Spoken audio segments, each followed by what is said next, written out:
આપના રાષ્ટ્રીય સંયોજક અને દિલ્હીના મુખ્યમંત્રી અરવિંદ કેજરીવાલ અને પંજાબના મુખ્યમંત્રી ભગવંત માને રાજપીપળા જેલમાં ડેડિયાપાડા આપના ધારાસભ્ય ચૈતર વસાવાની મુલાકાત લીધી હતી। ચૈતર વસાવાના પત્ની વર્ષાબેન વસાવા અને તેમના પરિવારે પણ ચૈતર વસાવાની મુલાકાત લીધી હતી। લોકસભા ચૂંટણી ટાણે જેલમાં બે મુખ્યમંત્રી કોઈ ધારાસભ્યને મળવા આવે એ ગુજરાત માટે સૌથી મોટી રાજકીય ઘટના ગણાવાય છે। 30 મિનિટની મુલાકાત લીધા બાદ દિલ્હીના અને પંજાબના મુખ્યમંત્રીએ જેલની બહાર આવીને મીડિયા સાથે વાતચીત કરતા જણાવ્યું હતું કે ચૈતર વસાવાને ખોટા કેસમાં ફસાવ્યા છે। એનાથી ગુજરાતના પૂરા આદિવાસી સમાજમાં ભારે રોષ છે। માત્ર ચૈતર વસાવાને જ નહીં પણ એમના ધર્મપત્નીની પણ ધરપકડ કરી છે। શકુંતલાબેન આદિવાસી સમાજની વહુ છે। આદિવાસી સમાજની વહુને પણ ભાજપે છોડ્યા ન હોવાનો ખેદ વ્યક્ત કર્યો હતો। કેજરીવાલે જણાવ્યું હતું કે હું આજે જેલમાં ચૈતર વસાવાને મળ્યો છું, એમના ખબર અંતર પૂછ્યા છે, શકુંતલાબેનને પણ મળ્યો છું। બંને સ્વસ્થ છે, બંનેના હોંસલા બુલંદ છે। જેલમાં રહીને પણ લડીશું, સંઘર્ષ કરીશું। ભાજપને ગુજરાતમાંથી ઉખેડી ફેંકવાનો છે, જનતા ઉખેડી ફેંકી દેશું। ચૈતર વસાવા આદિવાસીઓ જનતા માટે લડે છે, આવા લોકોને ખોટા કેસમાં ફસાવીને જેલમાં પૂરી દેશે। કાલે અમે નેત્રંગમાં જાહેરાત કરી છે કે ભરૂચની લોકસભા સીટ પરથી આમ આદમી પાર્ટીના ઉમેદવાર તરીકે ચૈતર વસાવા લડશે। સુપ્રીમ કોર્ટમાંથી અમને બેલ મળે તે માટેના અમારા પૂરા પ્રયાસો હશે। પંજાબના મુખ્યમંત્રી ભગવાન માને જણાવ્યું હતું કે ગુજરાતમાં જે લોકો જનતા માટે કામ કરે છે, લોકપ્રિય હોય અને ભાજપ ઉખાડીને ફેંકી દેશે, કોઈને ઈડીમાં ફસાવે છે તો કોઈને સીબીઆઈનો ચાર્જ કરાવે છે। આ તાનાશાહી વધુ સમય નહીં ચાલશે। ગઈકાલની નેત્રંગ રેલીમાં આદિવાસી સમાજનો ગુસ્સો એ હતો કે અમારી વહુ બેટીઓને પણ ભાજપની સરકાર જેલમાં પૂરી દેશે એ શરમજનક છે। ચૈતર વસાવા લોકો માટે લડશે અને જીતશે। જ્યારે ગોપાલ ઇટાલિયાએ જણાવ્યું હતું કે ગુજરાતમાં પહેલો બનાવ છે કે કોઈ જેલમાં ધારાસભ્યને મળવા બે મુખ્યમંત્રીઓ આવે।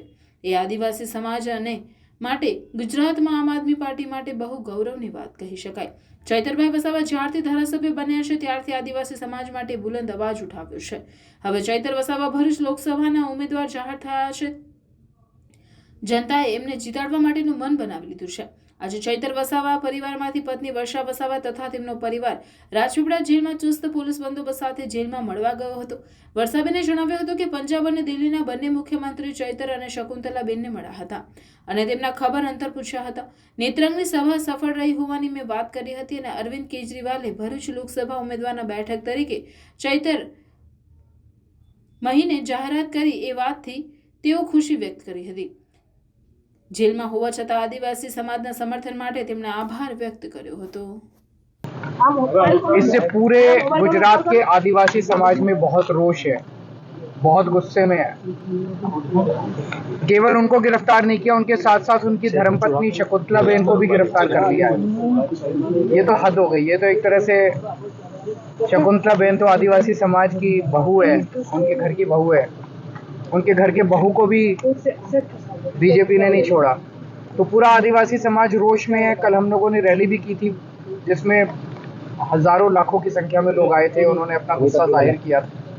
अभी हम उनसे मिलके आ रहे हैं, चैतर वसावा जी से जेल के अंदर शकुंतलाबेन से भी मिले हम लोग। दोनों ठीक हैं, स्वस्थ हैं, हौसले बुलंद हैं, लड़ेंगे, संघर्ष करेंगे और अंत पंत में बीजेपी को गुजरात से उखाड़ के फेंकना है और जनता उखाड़ के फेंकेगी। हम लोग तो बहुत छोटे हैं, एक मिनट बात कर लेते हैं। और जनता इनको उखाड़ के, अब इनकी हद हो गई है। सर से पानी उतर गया है इनके अत्याचार का, इनकी तानाशाही का।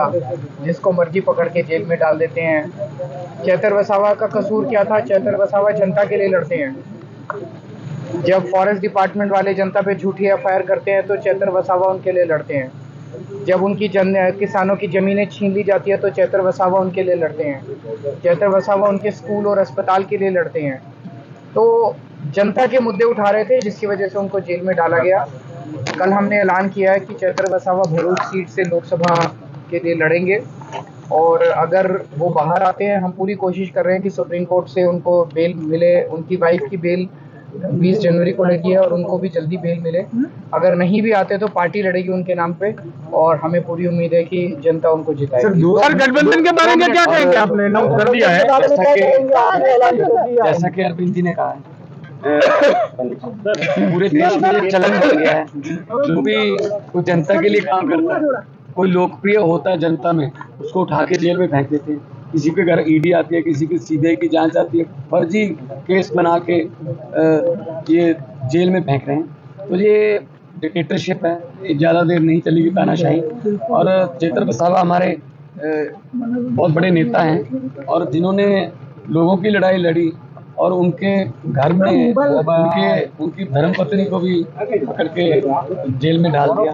तो कल की जो रैली थी उसमें जो लोगों में गुस्सा आक्रोश नजर आ रहा था, वो यही इस बात का संकेत है कि आदिवासी समाज अपना अपमान समझ रहा है इस बात को कि हमारी बहू बेटियों को भी आप अंदर कर रहे हो।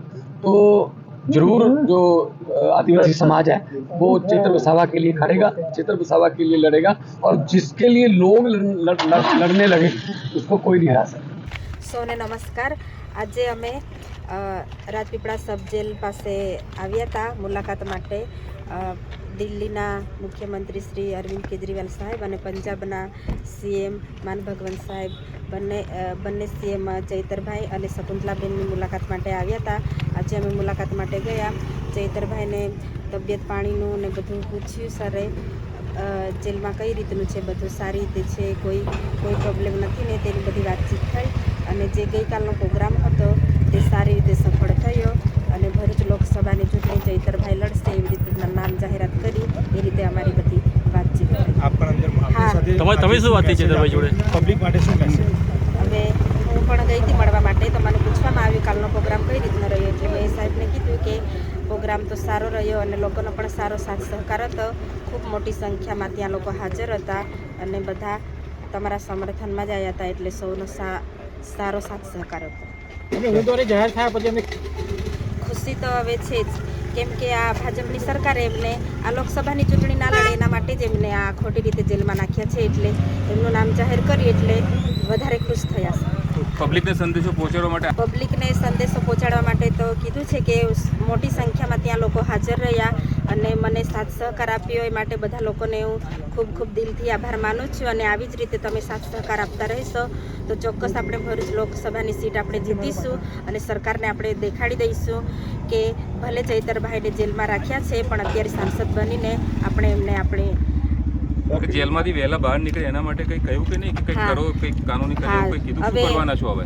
હવે સાહેબે કીધું છે કે જેલમાં કોર્ટમાં પણ અમે અમારી કાર્યવાહી પ્રમાણે બધું અમે ચાલુ કર્યું જ છે અને અમે મોટા મોટા વકીલો કર્યા છે, એટલે અમે તમને જલ્દીથી જેલમાંથી બહાર લઈ આવીશું। નેતા તરીકે ઉભરી આવેલા ભાઈ શ્રી ચૈતરભાઈ વસાવા વિરુદ્ધમાં જે રીતે ખોટી કાર્યવાહી કરી, ખોટી એફઆઈઆર નોંધી અને ચૈતરભાઈને તેમજ તેમના ધર્મપત્નીને ખોટી રીતે જેલમાં પૂરી રાખવામાં આવ્યા છે, ત્યારે માનનીય અરવિંદ કેજરીવાલજી અને માનનીય ભગવંત માન સાહેબે જેલમાં એમની સાથે અત્યારે મુલાકાત લઈ રહ્યા છે।